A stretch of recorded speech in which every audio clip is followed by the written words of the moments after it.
There's no cliff notes on how to be a private chef or how to charge. It's what you know you're worth, what you know your skill. If you know how much you're worth and your time, you could charge whatever you want. And there's someone out there that's always going to pay for it.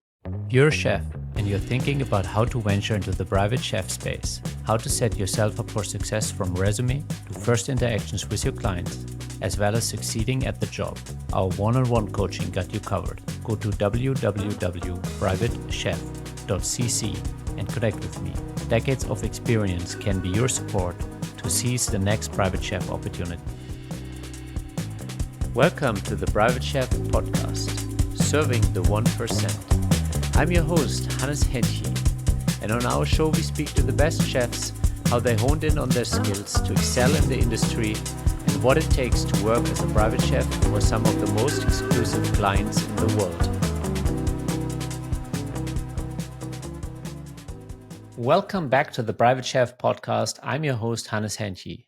Today's guest is Chef Michael, who brings nearly 2 decades of experience in the restaurant and hospitality industry in New York and Westchester. In this episode, we will explore his inspiring career journey from his humble beginnings as a busboy and server to becoming a professional chef. We'll discover how he succeeded despite the odds and how networking has been instrumental in building his career in the private service industry. Now, Chef Michael is a full-time private chef for 2 families and a sought-after caterer for weekend parties. Thank you so much for joining us, Michael. So you came straight out of lunch, straight into a private chef podcast. Nice. I like that. Got the adrenaline still going. So straight from service, straight into the podcast. Kitchen rush is still in the blood. That's it. The heart is pumping. You already know how it is. So tell me a little about your journey. Like where did the culinary career start? Where did the kitchen fever get you in your life and your journey to becoming a private chef? Okay. Well, like I said, I was working at a country club as a server, busboy, barback, bartender, did everything, food runner. And then once I started running food, I saw all the line cooks. They're all so cool. You know, they had tattoos, they were swearing, they're cooking. You know, they're talking to all the ladies, and I'm like, oh, they're freaking dope. They're freaking cool as hell. And then they're like, hey, then they knew I was a barback, and they knew I had connection everywhere. They're like, can you get us drinks? I'm like, yeah, sure. Can you give me food? They're like, yeah, sure. So that's how the chef noticed I was in the kitchen more than I had to be. But he didn't know I was giving the guys drinks, and they were giving me food. But then he noticed I like being in the kitchen so much. He's like, hey, on your days off, come work garde manger. I'm like, what the hell is that? He's like, the salad station. I'm like, all right, whatever. You know, so I got to do work in the salad station, work garde manger, and then within a year, I got on the line. And like now I feel like I'm a chef. I'm a cook now because like now I'm with all their guys. Like I feel like a badass. Like cooking away, just the simple stuff. They just had me do burgers. And then I worked on steaks and chickens and whatnot. And then like I said, he was like, you really have a knack for this. He's like, you should go to culinary school. I'm like, all right, whatever. Like, I don't care. Like, sure, I guess. And at this point in my life, I was like 18, 19, had no idea what I was going to do. And then he's like, you should go to CIA. I'm like, chef, nothing about me says I want to be a cop. He goes, no, stupid. The Culinary Institute of America. I'm like, oh, okay. Like, I'm like, where is it? He's like, it's upstate New York, in Poughkeepsie. I'm like, oh man, really? I'm like, all right, I guess. Like, you give me the application, I'll fill it out and whatever. Like, at this time, I had no idea what the CIA was. So a friend of mine, he was going to culinary school down in the city. And then I was like, oh, I wish I was going with you in the city. He goes, no, stupid. Like, CIA, it's the best culinary school. I'm like, yeah. I'm like, but it's upstate. Like, I'd rather be in the city, hanging out with you and, just chilling. I had no idea what the CIA was. My first week there, I'm like, holy shit, this place is legit. It's not like, I thought it was just a regular like cooking school. I didn't know the prestige. I had no idea who went there. I don't know none of the chefs there. I'm just like, all right, cool. This is a pretty unique culinary school. So the chef there, David Havlin, he had left the country club. He started working at the Castle on the Hudson in Tarrytown. So I would come down on the weekends and work with him on the weekends, and then go back to school on the weekdays. So I was always just, once I got in the kitchen, never left. So like 20 years later now, still in the kitchen, now doing things different, now doing more private chef work than I was in the kitchen. Yeah. It's so interesting, no? How this sounds to some degree very similar. Initially, when I stepped into the culinary world, I hadn't quite understood the level of cuisine I signed up for in the first job. I was like, yeah. And it's so interesting how life unfolds somewhat almost unintentionally, but then it takes shape, and here you are, working for a private family now. Yeah. I went from like grilling hot dogs and burgers to now, I make whatever you want at your home, in dining service, like, and then from after culinary school, I stayed with my chef for another 4 or 5 more years. And then I was like, you know what? I have to venture off into the city. Once I went to the city, I thought it was good. My first job in the city was Aqua Grill. At the time, it was on the 6th and Spring. At the time, I believe it was the second or third best seafood restaurant in the city. We're doing like 300 covers a night, every day, every night. Weekends, we do like 300 for brunch and then roll right into dinner. So like after I did like 2 years there, that place shaped me who I am now. Like that place was a revolving door. I didn't bother knowing your name if you weren't there for more than 3 or 4 months because like we were just doing so many covers every day. Like I didn't really care to talk to you, but I did. But like I didn't want to be a dick. But like we got 300 covers every night, and I was just like, we don't got time to mess around. And the place was just an amazing place. Like the chef there, Jeremy Marshall, he was amazing. I go to him, I'm like, hey, Jeremy, how come we don't do restaurant week? He goes, Mike, you want to make more money? Sure, we could do restaurant week. Like, I'm still going to pay you the same. I'm like, you know what? We don't need to do restaurant week. We we don't need another extra like 200 covers, like, night. But yeah, after there, like I picked up my speed there. I bounced around small boutiques, all a la carte restaurants. I just from one restaurant to another restaurant, and then I finally landed at the Plaza Hotel, just through like mutual friends. Like like once I got in this industry, I realized that you don't burn bridges because our industry, as big as it is, it's so small. Yeah. Everybody knows everybody. Like if I don't know somebody, I can ask 3 of my other chef friends if they know this guy, and someone will like through one person through another person. And then at working at the Plaza it's been great. Like doing banquets. So now having my a la carte experience and banquet experience, doing parties for like 1,200, 1,600, 800, 500, like, and then with my a la carte experience, I think it makes me a better private chef. Because like now I always have to wait for clients. Things always happen. The clients always say dinner's at 6:30. They'll get pushed back to to 6:45, 7:15. Someone's running late. Kids are in the shower. Nannies are trying to get the kids. It's always chaotic. But I have kids of my own, so like I don't stress it. This is mind me. Like I'm like, all right, like whenever you guys want to eat, I'm ready for you. Because I know I already start pan-searing meat. Start just getting meat to temp. Start placing things where I got to. So once it's ready to fire, we'll fire everything in one shot. Yeah. So, what was the transition like? So, you have that volume experience, restaurant as well as banquet at the plaza. What was your foot in the door into the private service where you actually were starting to work with individual families? Oh, my first experience, easy. I had a chef friend of mine. He's like, "Hey, I have a party." He knows I've never done private chef work. He's like, "Hey, it's a simple like canopy party. Just pass canopies for like 2 hours. You think you could do it?" I'm like, "Yeah, sure, no problem." It's like 30 people, and I made like 2-3 grand that day. And I was like, "Where? Why haven't I been doing private chef work? Like like why am I busting my ass working the line? Trying to be a chef, trying to be a sous chef, trying to be executive chef, working at the plaza. I'm like, why don't you do private chef work? I can just work one party and I'm good for the week. So he started just giving me parties one by one, week by week. And I was like, wow, this is really good. This is really not. At first, I started doing just private parties. That's how I got my foot in the door, just doing private dinner parties. 2 people, 4 people, 6. Started elevating my menus. Then I was like, wait, I can be more creative. I can just go. And that's the whole great part of being a private chef. You can be as creative as you want. It's all, and also it depends on the client. Like, hey, how funky, how crazy do you guys want to get? Understand, the more crazy and elaborate we're gonna get, that's gonna get more expensive per person. Mm-hmm. I always have to tell them that because they'll want everything and not try to pay. I'm like, no, like like it's not gonna come out of my pocket. We're gonna whatever I order, I'm gonna have to charge you. And then the pandemic hit. So then I just started getting into this private chef stuff, and then like the pandemic hit, and I'm like, oh man, it's a bummer. During the pandemic, there was an app called Nextdoor, I believe. Yeah. No. Nextdoor. Yeah. No. TaskRabbit. So TaskRabbit, I live in Westchester. So a lot of people were leaving the city and moving to northern Westchester, moving to Connecticut, moving to Jersey, and I live half an hour distance to everywhere. So I'm helping people move into these $1 million homes, gorgeous $1 million homes from the city. And they're like, hey, do you know any places where to eat? I'm like, well, you know what? Like, I'm actually a chef. They're like, really? This is like a regular job? I'm like, no, it's the pandemic. And like the hotel closed down, restaurants closed, everything's closed down. So there's no need for the work. So I just started just helping people move.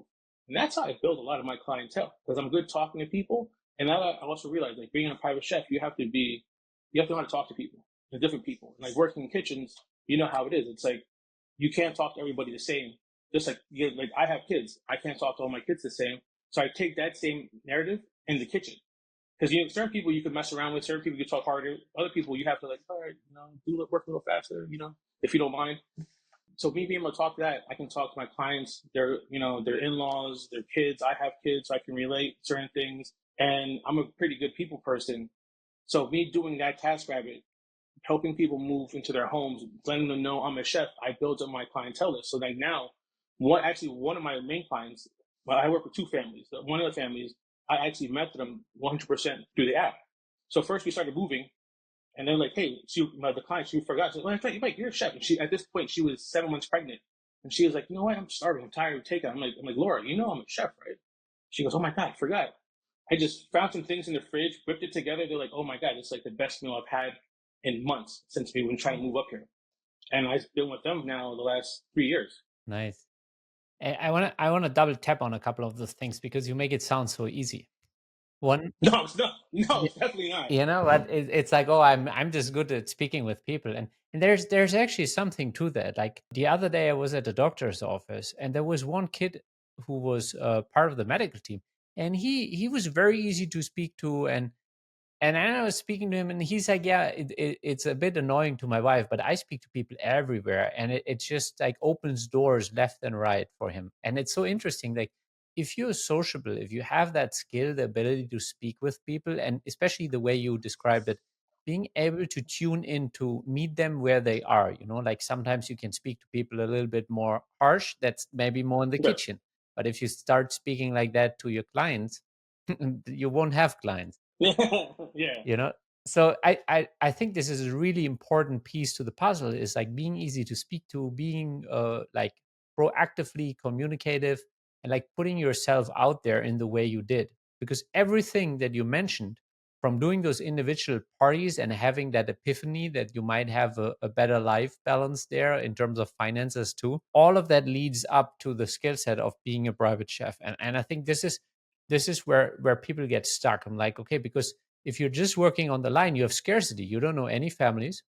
You don't know how you get those higher paying jobs or full time jobs in private households because it seems so far away. And you have to basically talk your way into that by networking with your own ecosystem, chefs, other people that can potentially put you in a party. And then little, the way you did it, you expose yourself to the luck surface, so to say. Yeah, no, yeah, exactly. You just have to put yourself out there. Like I know when to have a conversation, when not to have a conversation. About anything. Like if in sports, politics, religion, whatever. Like I know a little bit of something. Like, all right, so we can keep this conversation going, and then I'm like, all right, I'll be right back. I got to do something. Like I go back to chopping whatever I'm chopping, cooking whatever I'm cooking, but enough to like at least engage in a conversation here and there. Just to get a laugh, just to get a chuckle, and then like, all right, on my way. So, what do you miss about working in a high volume, whether it's a restaurant or maybe the plaza environment, towards working in the private home right now? What do you miss most? Working with other people. Because now I'm just by myself. Yeah. I'm a one man wolf pack. Like I'm always by myself. So either I'm FaceTiming my kids, my wife, or I'm watching movies, watching podcasts, like while I'm working. Every now and then I have a housekeeper help me, bring dishes to the client, or help me clean up the kitchen. But for the most part, like these long days, I'm just by myself. Just no, there's interaction, but like, not like, when you're in a restaurant, your kitchen, you have your work buddy that you're always talking to, that you're always just watching everybody prep the work. Like, oh, look at that guy. He's not doing anything. Like just working with other chefs. Hmm. That's one thing I Yeah, it's miss. lone wolf, Yeah. single wolf pack. That's it. One man wolf pack, just by myself, like, I am the fry guy. I am the saute guy. I am the grill guy. I am the steward. I got to clean up after myself because I'm not going to leave the kitchen a mess. Sometimes I even got to help serve the food. But like, the only interaction I get is when the clients walk through the kitchen and they'll be like, "Hey, chef," and we'll talk about the menu, we'll talk about the week, or the kids, like, the kids will come to the kitchen and they'll be like, "Hey, Chef Mike," and I'm like, "Hey, what's up, little guys?" Like, and see what they want to eat. Like, I've introduced my clients' kids to more fruits, more vegetables. Since I've been with the family, I've seen their palates progress. And they went from just eating nothing to like now, like I'll make broccoli fries. Now they're eating their steaks. They're eating like not just chicken nuggets every day. Yeah. Like all right, chicken nuggets every now and then, that's fine. But at least now I'm actually making homemade ones. We're not buying Tyson nuggets. like they were feeding their kids before. Like, I'm introducing their kids to fresh pastas, fresh sauces. Everything I do for them is fresh. They love it when I make fresh pizza dough. Like, and I always tell my clients, like, the way to get your kids to eat more is interact with them when you're cooking. When I'm not here, you guys are cooking, let them help you out. Like, when the kids come home from school, after they're done with their homework, they come help me in the kitchen. Say, hey, chef, can we help you? I'm like, all right, little chef, you do this, you do that, you peel that, and then you give it to chef, and I'll chop everything, and then we'll make something good. Yeah, that's actually something that I've heard from a couple chefs that once you engage the kids with the food, that's when they start eating it. Like if you just try to put it in front of them and there's no relationship, it's just like, I don't like this. But like Yeah. if they peeled it, if they've cooked it, whatever little thing they might have done with it, chances a spike that they might eat it. No, yeah, 100%. They'll try. They'll try even more because like you said, they touched it. They felt it. They feel like they're like little chefs. Like they're like, oh, we did this. I'm like, yeah, guys, we did this together. Like, like now sit down and eat and make sure you try it. Like, I'm like, at least you just try it. I'm happy with you just taking one bite. Yeah. And then tomorrow, if you take two, that's even better. But I've also learned, like doing private chef work, if you get the kids to eat, the parents love you, and the parents want you to stick around more. Like, like my clients, they're away in Germany for the summer, but I get messages from their kids like, hey, Chef Mike, the kids want to say hi, like, they miss you. I've been busy working with another family and doing all over the place. They're like, I haven't had time for the other family. So, but they're away they're away in Europe for the summer. Yep. But the parents send me messages, hey, the kids want to say hi, they miss you, they can't wait till we come back in September so we can start eating your food again and whatnot. So I've noticed if you get the kids to eat, the parents love you. Yeah, but I think the flip side is also true. If Yeah. you don't get the kids on board, you might be in a tough spot. Yeah. So I've worked with other chefs, with other family I've worked for. We had 10 other chefs come trail because sometimes we need extra help. And I've noticed, I'm like, I tell the chefs, I'm like, listen, make sure the kids' food is ready before the clients, before the primaries, because that's the last thing they want. Once the kids hit the table, make sure their food is hot and ready to go out.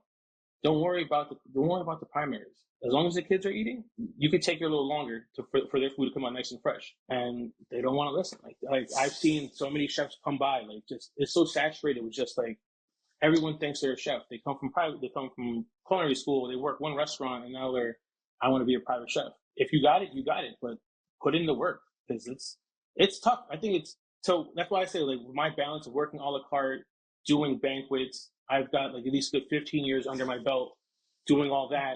And now the last 6 years I've been doing strictly private. I've a combination of everything. You pick and you learn from everybody and everything. And every technique I learned from every chef, every cook, every, steward, peeling potatoes, I use that now as a private chef, If you had to do it all over again, but more intentionally, keeping the end in mind that you want to work in private, what would you change and what would you definitely do again? No, I wouldn't change anything. The only thing I would have changed is got into private work earlier because the money's better. The hours are better. I make my own schedule. Like my summer schedule is Monday to Thursday. I have the weekends off to hang out with my family. I fly to Puerto Rico every other weekend because my family's in Puerto Rico for the whole summer. So every other weekend I'm in Puerto Rico. If not, I'm doing a dinner party on the weekends. But I would definitely start doing private chef work earlier just because the financial wise and just like you set your own schedule. If you have the right clients, they understand. If you have a family, like there's family time for my family, and I'm here for your family. And if they can meet you both ways, it's perfect. And I think this is one of the attractive aspects. And I think they're different jobs. They're very high demanding travel jobs. And that's where money gets also very attractive, but it comes with the downside of you having to be on the road with the client. And then Correct. there are those jobs that you just described where they understand you have a life and you still try to cater to their life, and that's kind of where it gets very nice for both parties because there is a common understanding to work from. Yes, 100%. I've turned down jobs like high paying, like private chef jobs. It's like there's no format. There's no standard. There's no format that you can go by. Your rate is what you're worth. And I've had high paying offer jobs, but sacrifices. I have to fly out with them. I have to be away from my family. So at the end of the day, it's not worth the money for me to leave my family for months in time or weeks in time when I can earn the same where I'm at now, doing with two different families, and I'm still working at the plaza every now and then. And I'm pretty good where I'm at with the 2 families I have, the plaza, and I still have time to do dinner parties, and I still have time to be with my family Yeah. at a reasonable time. So taking it all into consideration, how much has your financial, I guess, substance changed since you left the line for private? Like how's that impacted the health of your family's finances? Oh, greatly. Just my wife, she doesn't have to work right now. All right, she's a stay-at-home mom for the first last year and a half. She's been a stay-at-home mom with the kids, and she likes it. I work. She's like, I'll focus on your career. My wife, we met at the restaurant. We met at Aqua together. So like, she was front of house. I'm back of the house. Just one day I gave her a French fry. One day I gave her some soup, and 16 years later, we're still together. So she handles my business. She'll talk to clients. She'll do invoices. She'll do all the paperwork. While like she says, all you do is just cook. So I just go there and I just cook. And while she handles all the paperwork, which works out for me because she could be home with the kids, spend time with the kids, take them wherever they want to go. Like, look, they spend the whole summer in Puerto Rico, and I just fly out there on the weekends just to hang out with them. Yeah. So She makes sure the money is well taken care of. yeah. They're all taken care of. I don't hear any complaints from anybody. So happy wife, happy life. True. Very true. How do you see this evolve over the next couple of years? Like where would you like to spend more time or less time? Not sure. Well, my kids are older, so I know I can spend more time either, doing. And my kids are great. My kids understand like dad's a chef. They understand the chef life. They understand dad works long hours. But like I always say all the time, like I don't know how the old school chefs did it, not talk to their family forever. Like nowadays, I just FaceTime my kids. All my daughters have phones or something I can talk to them with. Yep. We're texting all day, but they understand, which I'm grateful that my kids understand that like dad's a chef and dad works long hours, but when dad's off, dad's off. It's fully like it's just fun. I'm just fun dad. We're just going out, we're doing stuff. I'd like to get more lucrative with the pay to a point where I can just not work as much. That's always the end game. Like I'm just trying to just save enough to where it's now we have other people working underneath us and they're taking care of it.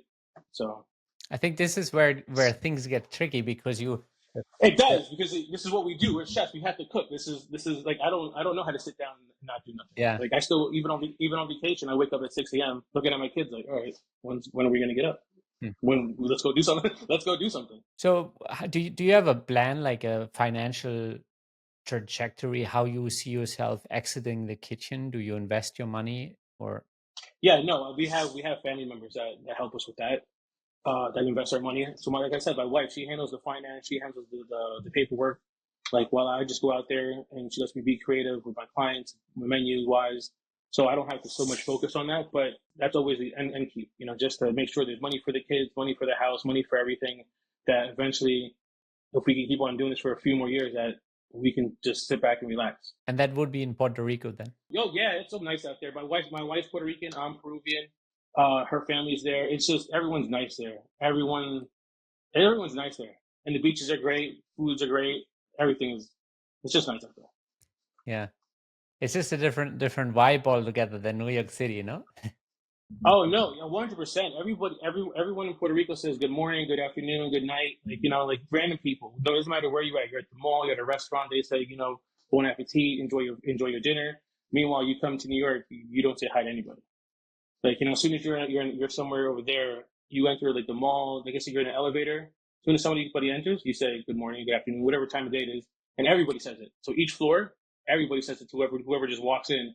Meanwhile, you come to New York, like nobody says hi, nobody says anything. I'm like, oh, I forgot.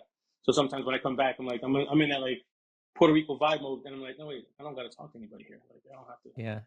I don't have to. So I just put my AirPods on and just keep on moving. Yeah, it's also in New York, people walk faster because they're on a mission. Like I'm pretty Oh sure yeah. in Puerto Oh. Rico, the people are a little bit more relaxed. They say hi. But in New York, everybody's on a mission. Go from A to B, and please don't talk to me. I just have to get through this. Oh yeah, that's how we are.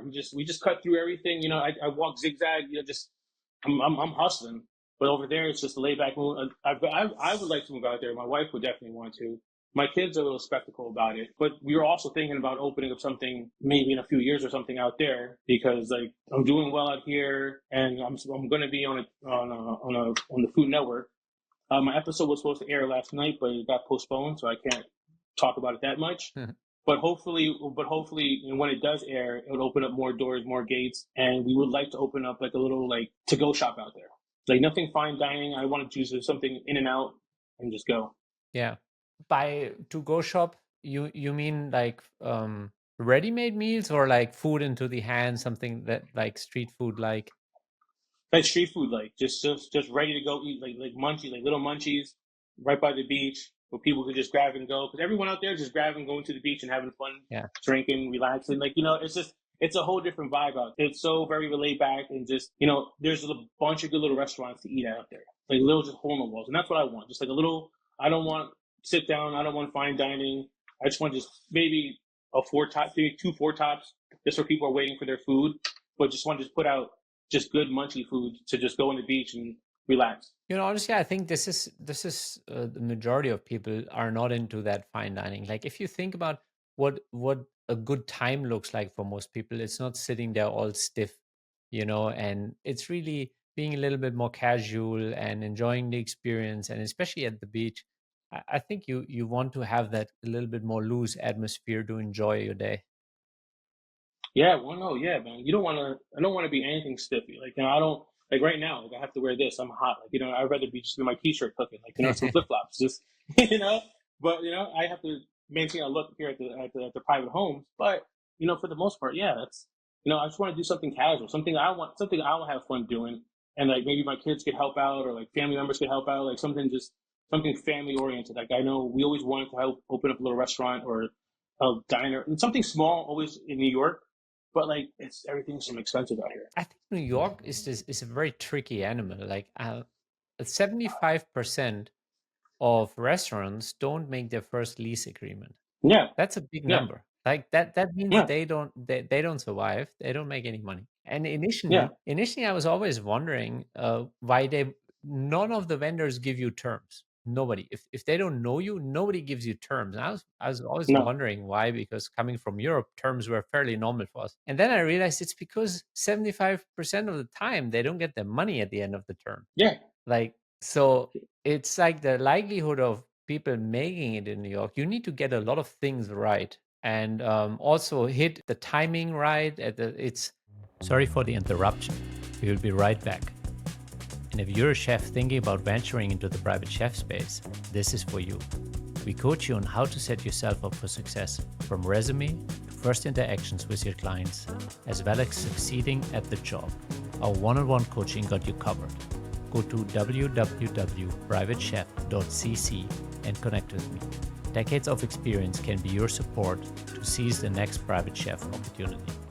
There's so many variables that you have to hit Yeah, in order to make it. and I've spoken about this with a bunch of different chefs, and some of the chefs that I know that are very good chefs, they just moved out of town to smaller towns, and they opened the concept which hit like a bomb, and the rents were lower. The overall, they were able to generate more interest in their particular business, not in the other 5,000 businesses that opened in that year. So it's a very competitive place where I think restaurants can disappear, and they do every single day, and nobody even remembers anything about them. No, yeah, no, you're right. It's sink or swim. And after doing all this work, I don't want to be stressed out to see if this restaurant's going to happen or it's going to survive. When I can just get a food truck out there and I'll work whenever I want to work. Like like it's not like I got to work every 7 days a week. It's like, all right, like you want to sell some food today? Come on, let's go food shopping. Hop in our truck and like we'll just pull on the side of the road and Y- put the word out and let's see who shows up. it sounds a little bit like the story of the fisherman. You know that story of the fisherman that meets the businessman? Yes. Yeah. And you're like, Yeah. you fish to live, and Hmm. and just like, whatever fish you need, and then you close shop and you go back home and relax with the family. Yeah. Yeah, no, that's ideally like what I would want to do. So technically, I'd still be cooking and I'd still be living my life normally. But to open a restaurant either in the city or even outside the city, like it's just such a headache. Like you said, there's so many variables that you have to hit in order to make it your first Hmm. year. Otherwise, it's like now you're drowning in debt.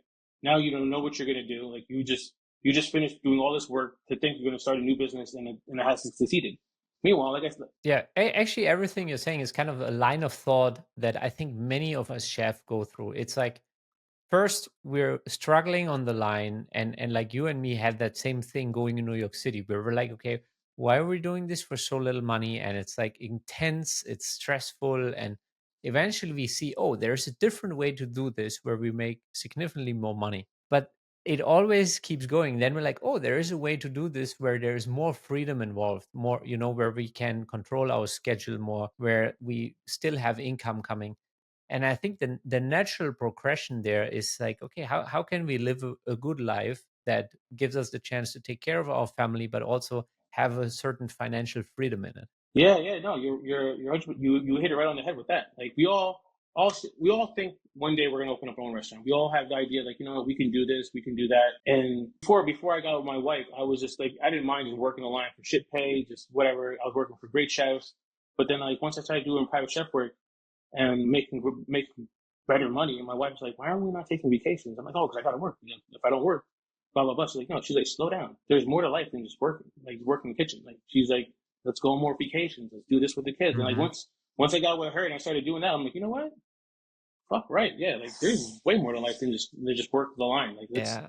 let's go explore the world. When I first came to New York, I worked as a Michelin star restaurant, and one of my friends dropped dead because of a brain tumor, and Mm, he was dead in his 20s. And I was like, "Holy smokes, man! I just spent the last 5 years only working like a dog."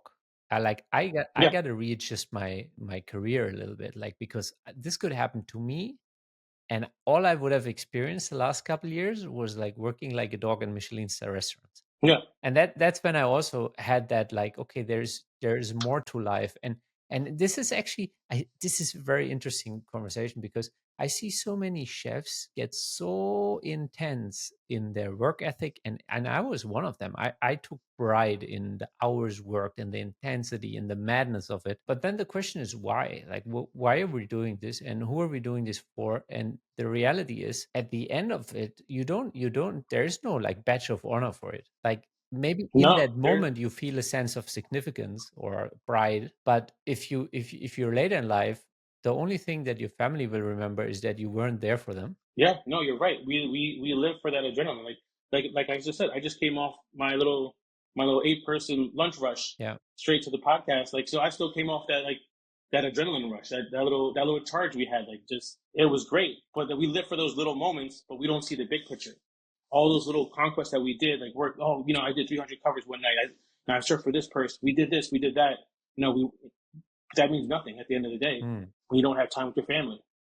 And so my wife, my kids, they open my eyes up on that. Sometimes I have to check myself and be like, you know what? I don't need to do all these dinner parties. So my wife said, you're working every day. Like, you don't have to work every day. I'm like, yeah, I know. It's just the go in me. Like, in us as chefs, like we want to try to do everything. We want to please everyone and try to please and make sure everything comes out immaculate. Have you contemplated on that, where that drive comes from for yourself? Like, what is the driving force in that? I don't know. I believe since I put all my eggs in one basket as being a chef, I always felt like this is what I have to do because like what else will I fall back on? Like, you know, I can't go, you know what? I'm going to be a lawyer. Like, you have to go to school for that. Yeah. I put all my eggs in the basket of becoming a chef. So I was like, you know what? Like, I have to make sure everything I do works out because otherwise my family relies on me. So what would you do if you break your right hand tomorrow? I'll be a strong lefty tomorrow. You know, nothing, it's got to be a lot more to take me out. Not sure. Like, you know, just, you know, I don't know. Do you have a disability insurance? I have it for the hotel. Hmm. My insurance, everything comes to the hotel since the hotel is a union paying job. Yep. So I'm able to stay with the hotel. You know, like I said, I got my 401k, I have all my union benefits, everything comes from there while I'm able still to do my private chef work. Yeah, good.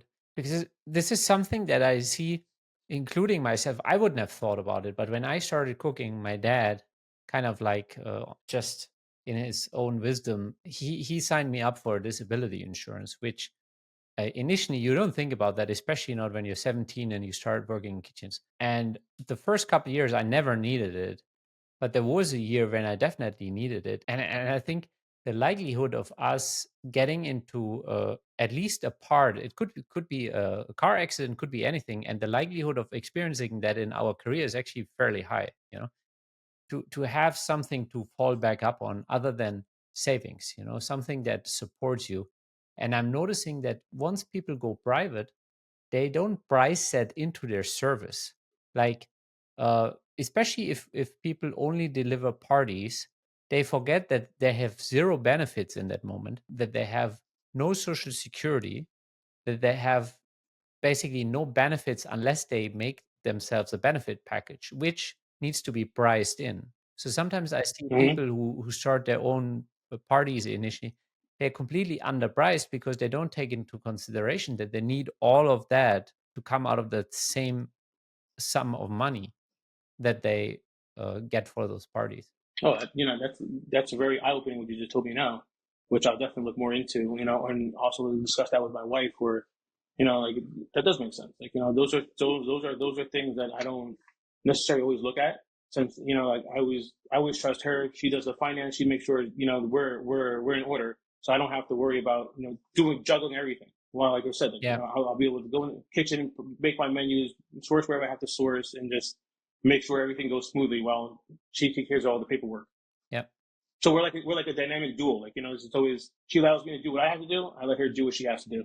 I And think that's actually very cool to have that support and that play, where somebody can help you, because I hated it sometimes when I had to do, invoices and stuff. I worked 12 hours in the kitchen, and then I'm yeah, supposed to be invoicing and stuff. I'm like, or like following up with people, and then I need to make sure that I hit them in times when they can actually pick up the phone, or like while I'm not in the kitchen, it's yeah, no, that's why it's great. Like my wife, like I said, she we met in the industry, so she knows the hospitality industry. So she knows my long hours. She knows like how our schedules work. So she knows like dad works weekends, but like dad's off Monday Tuesday or dad's off Wednesday Thursday. Like I'm off in middle of the week, but weekends holidays, you're not going to see your father because your father's either working a dinner party or he might be at the hotel, depending where he's at in life right now.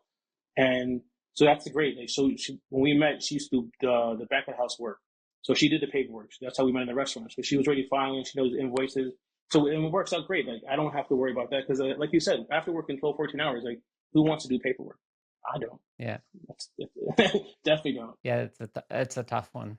Actually, I think this is a whole topic for chefs. It's like a lot of us get good at the cooking part, and then okay, you have that second component that you mentioned earlier, which is guest interaction. And then if you then get good at organizational skills, or you are smart enough to get help like yourself, you have your wife, then you look like a very sharp package, because then it looks clean, it feels clean, the communication is timely. But if any of those slip, then you're never perceived as a professional. No, you're right. You have when you do a private chef work, you have to come with the whole complete package. You just can't just go there and show up and cook with like 1,000 things, and you're all over the place.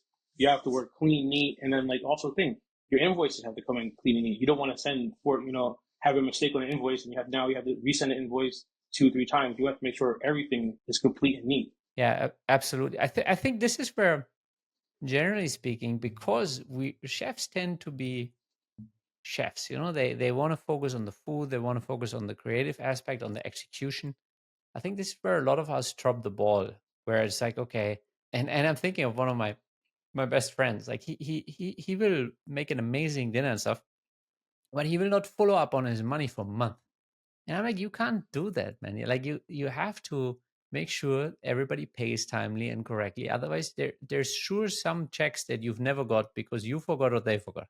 Oh, yo, you are 100% right. I'm like, yeah, I'm like, well, don't worry, babe. They're gonna send the check in the mail. And another thing, like, they don't teach you, like, you can be a great cook, but then you don't know how to quantify things.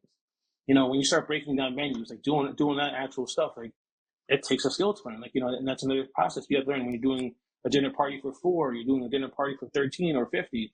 You got to learn how to quantify things, and that's something they don't teach you in culinary school, or they don't not culinary school. They don't. That's something they don't teach you, like working the line. Yeah. Like the behind scenes office work. They don't teach you that stuff. That's stuff that I had to learn myself. The other day I found one of my old culinary school books from kind of the economics class. I was actually surprised how dense it was, and I felt like I've never looked at it before. I was like, wow, this stuff is actually useful, like even today. Right? Yeah, I'm like, I feel like I've never looked at this part when I was actually in culinary school. yeah. No, you're 100% right. Like the things I've did at culinary school, and I'm like, I don't remember doing any of that stuff. I just remember just working, having fun, then working, having fun. But then like learning at every restaurant I worked at, learning different techniques from every chef, from every line cook, from every prep cook, from every dishwasher. Like, because I love peeling potatoes. I love peeling anything. Like, I'll sit there, 50-pound bag of potatoes, no problem. It's to me that's like therapy. To me, it's like my happy place. I'm just peeling away, just looking at, watching the kitchen, seeing everything going, just saving the scraps, putting the scraps aside. I don't know. It just reminds me of being with my mom, because before my mother passed away, and early when I was a child, I used to always just help my mom just peel carrots. Just peel carrots, peel potatoes. And I just sit here and just watch her sing. I watch her laugh. She was always supportive of me being in the kitchen. When my father, he was like, "Yeah, I don't think chef's going to make it. I don't think you should be a chef." I'm like, "No, this is what I want to do." He's like, What did he "You want can you do to better." be? I don't know, but he didn't want to be a chef. Like I said, my father came to this country from Peru in like the late '70s, and he was a dishwasher. He worked in kitchens as like a prep cook, doing stuff like that. So him seeing me going, he's like, "Why are we paying him to go to culinary school? Like, he could just go work at any kitchen." And then he was also amazed of the CIA. He didn't realize what the CIA was either.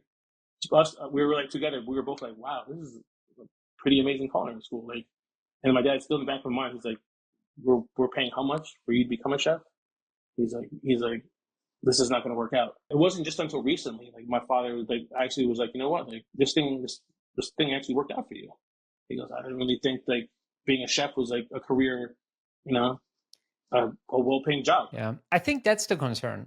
I think his concern was that, he brought you basically to the country of opportunity where you could have been so many different things, and that he was maybe afraid that you being getting stuck in the kitchen wouldn't yield the life he was hoping for you. But I think you might have proved him wrong in the sense that you showed him that you can generate a certain lifestyle for your family and an income that he feels like is worthwhile. No, yeah, you hit right on the head with that one. Like I said, I'm the first generation born here. My mother and my sister came in the late '80s, and then I was born. And yeah, my father, he's like, "A chef? Like, really? You want to be a chef?" I'm like, "Yeah, this is what I want to do." And I think you're 100% right. Like, he didn't think that this was going to be able to I would be able to support a family and just be that American dream. Because I think he wanted me to be a lawyer, a doctor, something worthwhile, than There's just like something very interesting about this, and I think it comes from. So my wife is Indian, and I spend a lot of time in India. And generally, the education is a way out of poverty. And like, go study hard, and becoming an engineer, lawyer, or a doctor yeah. generally provides the first generation maybe to have a different lifestyle, but it's very much in their head that this is the way out, this is the way out. And while I see why it works, because it's like, even the people in the ecosystem, it worked for them. But I also see that people like yourself that apply themselves a certain way, they can make it work in a different way regardless, like a private Hmm. chef can definitely earn what a lawyer earns. Maybe not Yeah. like a partner in a law firm, but definitely what like a regular, a junior or a senior lawyer can earn. Definitely. Like I said before, there's no format. There's no cliff notes on how to be a private chef or how to charge. It's what you know you're worth. What you know your skill. If you know how much you're worth in your time, you could charge whatever you want. And there's someone out there that's always going to pay for it. So that was the hardest part for me when I first started doing this. I always undersold myself. Always, every catering party I did, my first clients, always undersold myself. Like, you're worth more than what they're paying you. And this is And then like, something where we have to wrap our head around, because we always compare ourselves from the starting point, and we initially, like, we don't see the bigger picture or the other quotes that they might be getting for an established catering companies or something. We just like, okay, we make whatever little money per hour, so we make a little markup on that, and then we try to be very competitive, and we don't realize we're like 70% cheaper than an established company that would charge. oh my God, yeah. And then I started like looking at other catering companies. My wife would call them and try to get a quote from another catering company. And my wife would be like, look, this is how much they're charging for this party. You're like 40% under of what you're charging. I'm like, oh my God. And I know that people will do it. So once I started like realizing like, my worth and charging what I'm worth, my skill, like, my 20 years in this industry, like, you're paying for my skill, my knowledge. I, I could be, I could do the same job in half the amount of time, but I'm still going to get paid the same. You know what I Mhm. mean? You know, one thing I Like, learned every time that I realized I can charge more for my time, I found the client that was willing to pay that. yes, And I think, yes, especially in New York City, if you know what you're doing, like the premises here is you know what you're doing. It's you can't like BS, but you still have to have the skills to back it up. But if you actually have the skills, you will find clients that are willing to pay. oh my God, you're so right on that. I've had a client once saying, "Oh, what are you doing? You have downtime?" I'm like, "Yeah, like you're not gonna be ready for service." I'm like, "Oh no, trust me, I already dinner service was already prepped out during lunch service. As soon as lunch was done, I went straight into getting everything ready for dinner service. So like once I'm like, you let me know when you want to eat, and I will doop doop doop doop done. Everything's prepped out. All my mise en place is already prepped out, so I'm ready to just all I gotta do is just fire. That's where my a la carte service, that's where I was trained to do a la carte. I have the a la carte mentality where I have all my mise en place ready, everything's ready, portioned out, ready to go. So when it's time to fire, we're firing and we're eating within like 15, 20 minutes. Then I told my client, otherwise, do you want me standing in the kitchen all day, just standing there? I could do that.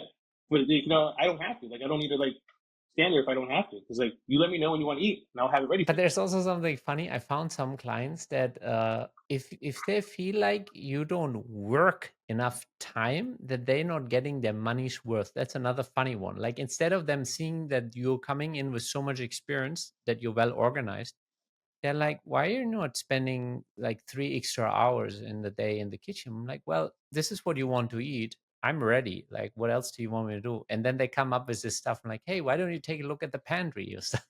Oh yeah. Oh, I get that all the time. So like sometimes I just gotta I'll stay in the kitchen longer than I have to, just doodling around. Like, all right, like 'cause exactly they want to see what they're paying for. They don't want to see you just sitting down, not doing anything.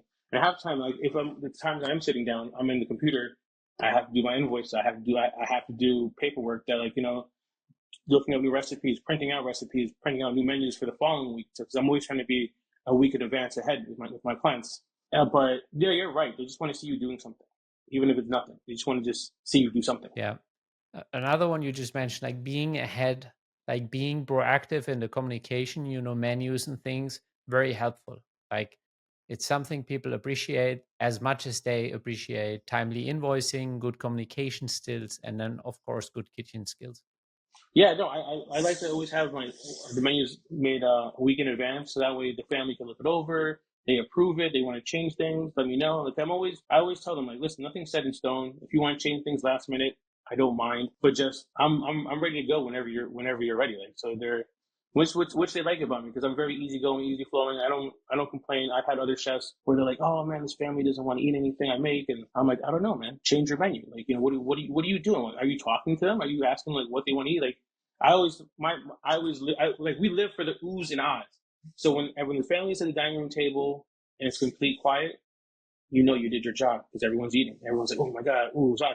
And I can hear that as a chef, as you know, like you're like yes, like like I did my job. And then when the housekeepers they bring back the plates and like I go over there look by the sink like oh see who ate what. Oh, all right, Mister ate all his food. Mrs. ate half her food, which is good because she normally doesn't eat anything. Or like I look at everyone's plate, like all right, little kids ate everything. That's a score right there. Yeah. But yeah, like we live for the oohs and ahs.